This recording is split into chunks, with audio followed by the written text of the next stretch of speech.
सध्या जर तुम्ही दुबई फिरायला येणार असाल ना, तर या ठिकाणी व्हिजिट करायला अजिबात विसरू नका. कारण खरंच खूप भारी ठिकाण आहे आणि तुमचं एकाच दिवसामध्ये बरेच देश फिरून होतील. कुठे तर चला सांगते. तर नमस्कार मंडळी, मी पूजा आणि सध्या मी जॉबसाठी असते अबुधाबीमध्ये आणि मी आणि माझ्या मैत्रिणी काही दिवसापूर्वी गेलेलो आम्ही ग्लोबल विलेजला.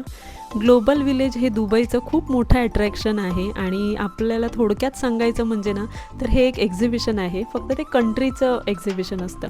या ग्लोबल विलेजमध्ये बऱ्याच कंट्र्या सहभागी होतात, जसं की आपला इंडिया देखील, आणि त्या प्रत्येक कंट्री आपलं फूड कल्चर इकडे प्रेझेंट करत असतं आणि त्याचा प्रत्येकजण आनंद घेत असतो.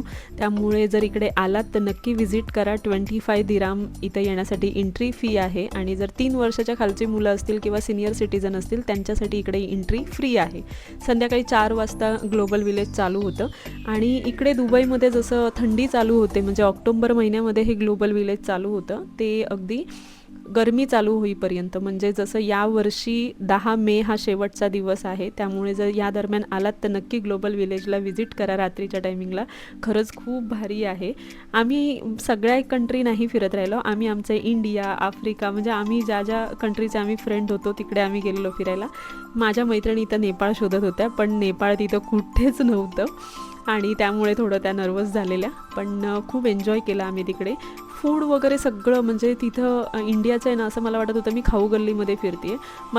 आम्ही जे टेस्ट केलं ते मला काहीच आवडलं नाही. इतर वेळी आम्ही 6 दिरामला पाणीपुरी खातो, पण इथं 25 दिरामला पाणीपुरी असून पण त्याला टेस्ट नव्हती.